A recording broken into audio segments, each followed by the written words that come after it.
Hello दोस्तों, goods class में आपका बहुत बहुत स्वागत है। तो चलिए आइए इस वीडियो को स्टार्ट करते हैं। इस वीडियो को स्टार्ट करने से पहले मैं चाहूँगा कि यदि आप हमारे चैनल पर नए हैं तो इस वीडियो को लाइक करें और अपने दोस्तों तक भी शेयर करें, और चैनल को सब्सक्राइब करते हुए उसके बगल में जो बेल आइकन है उसको भी दबाना ना भूलें।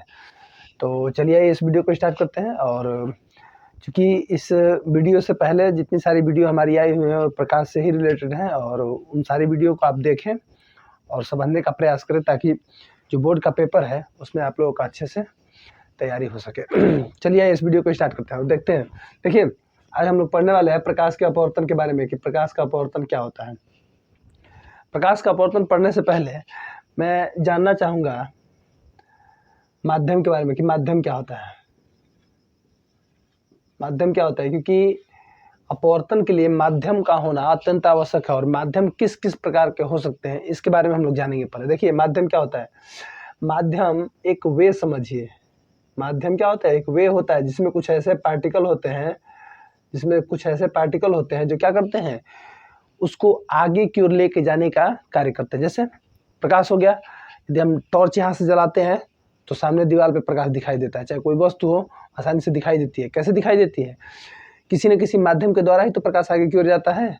तो वही जो माध्यम होगा वो किसके काम करेगा? माध्यम होगा। जो वे होगा वही क्या होगा? माध्यम का काम करेगा।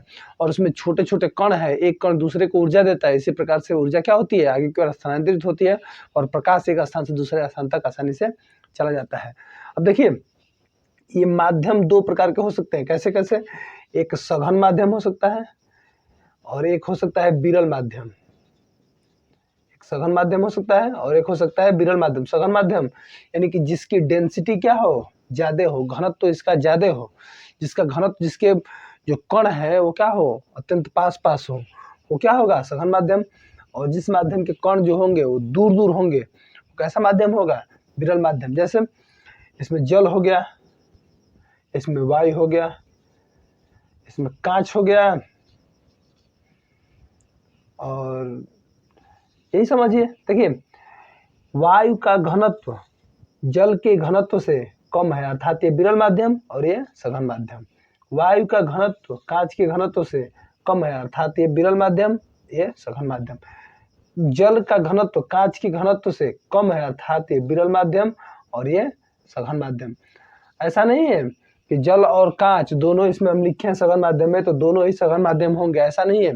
किसी का घनत्व अधिक है और किसी का घनत्व कम है। जिसका घनत्व कम है और दूसरे माध्यम के सापेक्ष जो होगा और विरल होगा, और पहला जो होगा वो क्या होगा? सघन होगा। जिसका घनत्व ज्यादा होगा वो सघन माध्यम में आएगा, जिसका घनत्व कम होगा वो विरल माध्यम में आएगा। अब समझते हैं प्रकाश के अपवर्तन के बारे में कि अपवर्तन क्या होता है। देखिए, अपवर्तन के बारे में ज्यादा कुछ नहीं, कुछ पॉइंट है उसको समझना है। देखिए, अपवर्तन के बारे में क्या हम कह सकते हैं। परावर्तन में हम पढ़े थे क्या क्या, एक तल होता है, लेकिन उसमें माध्यम के बारे में नहीं बताया गया था। वो तल जो होता था चमकदार सतह, उसमें बताया गया था, लेकिन इसमें चमकदार सतह की कोई बात नहीं है। इसमें दो माध्यम है। मान लेते हैं कि ऊपर का माध्यम जो होता है वायु है और नीचे जो है जल है। प्रकाश यदि कहीं से तिरछे क्रम में आया, तिरछी स्थिति में, और तल से टकराया और टकरा करके जल में अंदर प्रवेश करेगा तो जिस बिंदु से टकराएगा उस पर हम पहले क्या खींचेंगे? अभिलंब खींचेंगे। अभिलंब खींचने के पश्चात यहाँ से दो स्थितियां बनेंगी। या तो नीचे का जो माध्यम है वो विरल है, नीचे का जो माध्यम होगा या तो विरल होगा और नहीं तो सघन होगा। दो स्थितियां हो सकती हैं, या तो सघन होगा या तो विरल होगा, दोनों में से कोई एक होगा। इसमें भी या तो सघन होगा या तो विरल होगा, या तो विरल होगा या तो सघन होगा। अर्थात ये जल उल्टा भी हो सकता है, यानी कि उल्टा जल, यानी कि ऊपर एक माध्यम जल हो गया, नीचे वायु हो गया, ये भी हो सकता है। और ये जो वायु है वो नीचे भी हो सकता है, कुछ भी हो सकता है। ऊपर जल हो सकता है, नीचे कांच हो सकता है, ये भी हो सकता है। देखिए, यदि एक माध्यम से यानी कि पहले माध्यम से होकर के प्रकाश दूसरे माध्यम के तल से टकरा कर और जब अंदर प्रवेश करेगा तो दो स्थितियां होंगी। सीधे जाने के बजाय, उसको जाना चाहिए सीधे, लेकिन सीधे जाने के बजाय क्या करता है? या तो वह अभिलंब की ओर झुक जाता है, या तो अभिलंब से दूर हटता हुआ प्रतीत होता है। और प्रकाश के इसी अभिलंब की ओर झुकने और दूर हटने के गुण को हम क्या कहते हैं? प्रकाश का अपवर्तन। देखिए समझिए एक बार और, यदि प्रकाश एक माध्यम से चल करके दूसरे माध्यम के तल पर टकराता है और जब उसमें प्रवेश करता है तो दो स्थितियां उत्पन्न होती हैं। पहली स्थिति में क्या होता है? अभिलंब की ओर झुकता है और दूसरी स्थिति में अभिलंब से दूर हटता है। और इसी स्थिति को हम बोलते हैं प्रकाश का अपवर्तन। यानी कि प्रकाश का अपवर्तन वह प्रक्रिया है जिसमें प्रकाश एक माध्यम से दूसरे माध्यम में प्रवेश करता है तो वह या तो अभिलंब से दूर हटता है, नहीं तो अभिलंब की ओर झुक जाता है। इसी स्थिति को बोलते हैं हम प्रकाश का अपवर्तन। देखिए अब कब दूर हटता है और कब अभिलंब के नजदीक आता है। यदि ऊपर का माध्यम यानी कि जिस माध्यम से प्रकाश आ रहा है और दूसरे माध्यम में जब प्रवेश कर रहा है तो ऊपर का माध्यम यदि विरल हो, ऊपर का माध्यम विरल यानी कि पदार्थ के जो कण होंगे वो दूर दूर होंगे, पदार्थ के कण क्या होंगे? दूर दूर होंगे। यदि विरल से सघन माध्यम में प्रकाश जाता है, विरल से सघन माध्यम में प्रकाश जाता है तो अभिलंब की जो किरणें होंगी ये जो दूर हटने के दूर हटना जो है, ये दूर हटना अक्सर स्वाभाविक होगा कि प्रकाश की किरणें जो होंगी वो दूर हटेंगी। क्या होंगी? दूर हटेंगी। और दूर हटेंगी इसमें जो होगा, देखिए यदि यही जल ऊपर रहेगा तो प्रकाश की किरणें आएंगी तो अभिलंब की ओर झुकेंगी। इसीलिए जब हम पेंसिल वगैरह जो होता है, पेंसिल वगैरह जब हम पानी में डुबा करके उसको रखते हैं तो ऊपर की ओर दिखाई देती है। क्यों? क्योंकि अभिलंब की जो अभिलंब से दूर हटने की प्रक्रिया है इसको जाना चाहिए एक्चुअली यहाँ से, लेकिन वो क्या करती है? अभिलंब से दूर हटती है, इसीलिए ऊपर हल्का सा दिखाई देता है। जैसे कुएं में हम देखते हैं, चाहे जल में देखते हैं तो हमें महसूस होता है कि हम एकदम ऊंचाई पे ही हैं। बाल्टी में सिक्का वगैरह भर के, बाल्टी में पानी वगैरह भर के और उसमें सिक्के डाल देते हैं तो उसकी तली उठी हुई प्रतीत होती है, दिखाई देती है, सिक्का भी बड़ा दिखाई देता है। क्यों? वो प्रकाश के अपवर्तन के कारण होता है। अर्थात प्रकाश के अपवर्तन में ये जो अभिलंब की ओर झुकने और अभिलंब से दूर हटने की जो प्रक्रियाएं हैं यह माध्यम के ऊपर निर्भर करती है। माध्यम यदि विरल हो, विरल से प्रकाश किरणें सघन माध्यम में आ रही हैं तो प्रकाश की किरणें जो होंगी अभिलंब से दूर हटेंगी। और यदि सघन माध्यम से विरल माध्यम में प्रकाश की किरणें आ रही है, यानी कि ऊपर जल है और नीचे क्या है? वायु है, यानी कि सघन माध्यम से विरल माध्यम में प्रकाश आ रहा है तो क्या होगा? अभिलंब की ओर झुकेगा। एक बार और परिभाषा जान लेते हैं कि परिभाषा क्या होती है। देखिए प्रकाश का अपवर्तन किसे कहते हैं? जब प्रकाश की किरणें पहले माध्यम से दूसरे माध्यम में प्रवेश करती हैं, चाहे सघन माध्यम और विरल माध्यम का भी नाम ले सकते हैं। जब प्रकाश की किरणें एक माध्यम से दूसरे माध्यम में प्रवेश करती हैं तो या तो वह अभिलंब की ओर झुकती हैं या अभिलंब से दूर हटती हैं। इसी स्थिति को बोलते हैं हम प्रकाश का अपवर्तन। और इसके लिए माध्यम का होना अत्यंत आवश्यक है, क्योंकि बिना माध्यम का प्रकाश का अपवर्तन नहीं होगा। माध्यम भी कितने प्रकार के होते हैं? दो प्रकार के। कौन कौन? सघन माध्यम और विरल माध्यम। सघन माध्यम और विरल माध्यम। सघन माध्यम में क्या होता है? प्रकाश जो होता है सघन माध्यम में वो जाता है तो क्या होता है? अभिलंब से दूर हटता है। और यदि विरल माध्यम में जाता है प्रकाश, विरल माध्यम में जाता है तो अभिलंब की ओर झुकता है। देखिए इतना आप लोग समझ लिए होंगे। चलिए आइए अब अगला पॉइंट देखते हैं। देखिए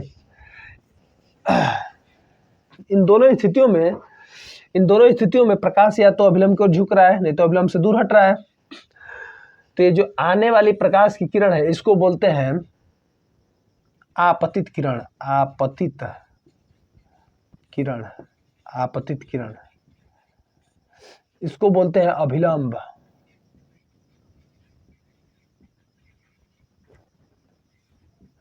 इसको बोलते हैं अपवर्तक तल। इसको बोलते हैं अपवर्तित किरण।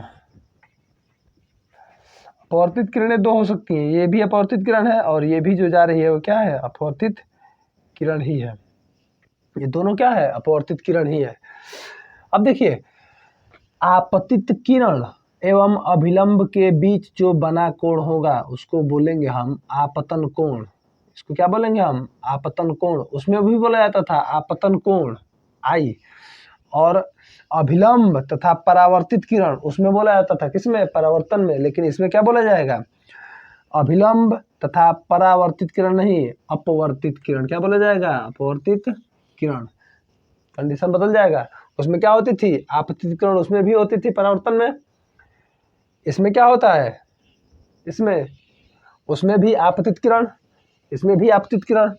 उसमें जाने वाली जो किरण थी वो परावर्तित किरण थी, लेकिन इसमें क्या हो गई, अपवर्तित किरण हो गई। अर्थात अभिलंब और अपवर्तित किरण के बीच जो बना कोण होगा इसको बोलेंगे, इसको दिखाएंगे आर से। यानी कि यह भी कोण हो सकता है और यह भी कोण हो सकता है, दोनों कंडीशन में भी हो सकता है, क्योंकि या तो अभिलंब से नजदीक हटेगी तो इतना कोण होगा और अभिलंब से दूर हटेंगी तो पूरा इतना कोण होगा।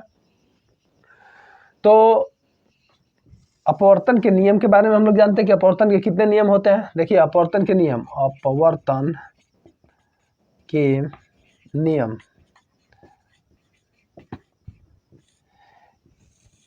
यदि आप लोग इन सभी बातों को समझ गए होंगे तो अपवर्तन के नियम अच्छे से समझ में आएंगे, अन्यथा अपवर्तन के जो नियम है वो अच्छे से नहीं समझ में आएंगे। इससे पहले एक बार और हम दोहरा देते हैं। देखिए आने वाली जो प्रकाश की किरण है इसको बोलते हैं आपतित किरण। जिस बिंदु पर, जिस तल के जिस बिंदु पर यह टकराता है उस पर लंब खींचेंगे तो इसको बोलेंगे हम अभिलंब, और जिस तल से टकरा करके और अंदर प्रवेश करता है इस तल को बोलेंगे अपवर्तक तल। उसमें परावर्तक तल बोला गया था परावर्तन में, लेकिन इसमें क्या बोला गया है, अपवर्तक तल, क्योंकि यह अपवर्तक तल, इसमें प्रकाश क्या होता है, अंदर की ओर प्रवेश कर जाता है, लेकिन उसमें क्या होता था, उसमें प्रकाश अंदर प्रवेश नहीं करता था, टकरा करके और पुनः उसी माध्यम में लौट जाता था। और देखिए जो प्रकाश की किरणें अंदर की ओर प्रवेश कर रही हैं यानी कि दूसरे माध्यम में जा रही हैं, यानी कि अपवर्तित किरण हो जाएंगी। तो इतना आप लोग समझ लिए होंगे। तो आइए जानते हैं कि प्रकाश के अपवर्तन के नियम कौन कौन से थे। देखिए अपवर्तन के भी दो नियम होते हैं, जिस प्रकार से परावर्तन के नियम होते थे उस प्रकार से भी अपवर्तन के ही नियम होते हैं, लेकिन थोड़ा सा डिफरेंस है। और डिफरेंस क्या है इसके बारे में हम लोग जानेंगे। देखिए सबसे पहले जानेंगे कि अपवर्तन का पहला नियम कौन सा है। अपवर्तन का पहला नियम देखिए, आपतित किरण, आपतित किरण, अपवर्तित किरण, आपतित किरण, अपवर्तित किरण तथा इस आपतन बिंदु पर खींचा गया अभिलंब, इस आपतन बिंदु पर खींचा गया अभिलंब, तीनों क्या होते हैं, एक ही तल में होते हैं। अर्थात आपतित किरण, आपतित किरण तथा अपवर्तित किरण, किरण एवं आपतन बिंदु पर खींचा गया अभिलंब,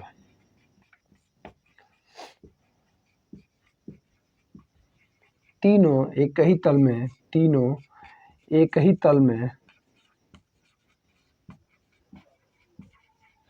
होते हैं, तीनों एक ही तल में होते हैं। नंबर 2, ये तो पहला नियम हो गया। अंतर क्या था, देखिए इसमें हम अंतर की बात कर लेते हैं कि परावर्तन का नियम जो हम पढ़े थे उसमें और अपवर्तन का नियम जो हम पढ़ रहे हैं इसमें क्या अंतर है। देखिए उसमें भी बताया गया था कि आपतित किरण होती है, यानी कि आपतित किरण उसमें भी होती थी, आपतन बिंदु उसमें भी होता था, यानी कि प्रकाश का अपवर्तन का जो परावर्तन का नियम पढ़े थे उसमें भी आपतन बिंदु था, इसमें भी आपतन बिंदु है। उसमें परावर्तित किरण थी क्योंकि प्रकाश आता था और आकर के उसी माध्यम में लौट जाता था, लेकिन इसमें क्या है कि जो परावर्तित किरण थी अब इसमें अपवर्तित हो रही है, अर्थात वो परावर्तित किरण नहीं होगी, इसमें क्या होगी, अपवर्तित किरण होगी। बस इसी का अंतर है अपवर्तित किरण का, उसमें परावर्तित था और इसमें क्या हो जाएगी, अपवर्तित हो जाएगी। और आपतन बिंदु उसमें भी था और खींचा गया अभिलंब जो था वो तीनों एक ही तल में होते हैं, ये प्रत्येक स्थिति उसमें भी थी, तो मिलता जुलता नियम है। अब देखते हैं दूसरे नियम के बारे में। दूसरा नियम क्या है, देखिए आपतित किरण तथा अभिलंब के बीच जो बना कोण है यानी कि कोण आई, यानी कि आपतन कोण की ज्या, आपतन कोण की ज्या साइन आई, आपतन कोण की ज्या साइन आई तथा अपवर्तन कोण की ज्या, अपवर्तन कोण की ज्या साइन आर परस्पर अनुपातिक नियतांक में होते हैं। इसका मतलब क्या है कि अनुपात में भी होते हैं और एक नियतांक के रूप में प्रदर्शित होते हैं, यानी कि साइन I बटा साइन R। ये दोनों किसके होते हैं? बराबर, नियतांक के बराबर होते हैं, नियतांक। और इसी नियतांक को बोला जाता है n, और n को बोला जाता है प्रकाश का अपवर्तनांक। प्रकाश का अपवर्तनांक, इसका मतलब क्या है कि पहले माध्यम के सापेक्ष दूसरे माध्यम का अपवर्तनांक, यानी कि माध्यम एक यानी कि पहले माध्यम के सापेक्ष दूसरे माध्यम का अपवर्तनांक इक्वल टू दूसरे माध्यम का अपवर्तनांक बटा पहले माध्यम का अपवर्तनांक। इसी को बोला जाता है पहले माध्यम के सापेक्ष दूसरे माध्यम का अपवर्तनांक, यानी कि दूसरे माध्यम का अपवर्तनांक बटा पहले माध्यम का अपवर्तनांक। और यह जो होता है किस रूप में होते हैं? आनुपातिक रूप में होते हैं। आनुपातिक रूप में होने का मतलब क्या है कि बटे में होते हैं। बटे में कहिए, आनुपातिक रूप में कहिए, विभाजन के रूप में कहिए, सभी संभव है। देखिए ये जो नियम बताए हैं हम, यानी कि आपतन कोण की ज्या साइन आई और अपवर्तन कोण की ज्या साइन आर, दोनों क्या होते हैं? एक नियतांक होते हैं। इसी नियम को बोलते हैं हम स्नेल का नियम। और पेपर में अक्सर परीक्षाओं में पूछा जाता है कि स्नेल का जो नियम है उसको आप परिभाषित कीजिए कि स्नेल का नियम क्या होता है। और ऐसे दिया रहता है और दे करके पूछ देता है कि यह किस नियम को प्रदर्शित करता है, अर्थात आपतन कोण की ज्या साइन आई और अपवर्तन कोण की ज्या साइन आर दोनों किसको प्रदर्शित करते हैं? स्नेल के नियम को परिभाषित करते हैं और प्रदर्शित भी करते हैं। तो उम्मीद करते हैं इतना सारा टॉपिक आप लोगों को समझ में आया होगा, और इस वीडियो को आप अपने दोस्तों तक भी शेयर करें, और जितने सारे इससे पहले वीडियो बनाए गए हैं उसको भी आप अच्छे से देखें। हम यही कहेंगे कि जो आने वाली वीडियोस हैं इसके बारे में भी आप लोगों को पहले से बताया जाएगा, और इस चैनल पे बने रहे ताकि जितनी सारी वीडियो आप लोगों के बोर्ड के पेपर से पहले की हैं सभी बना करके और आपको मतलब प्रिपेयर करवा दी जाए। तो इस वीडियो को देखने के लिए आपका बहुत बहुत आभार। आपका दिन शुभ हो। Thank you so much.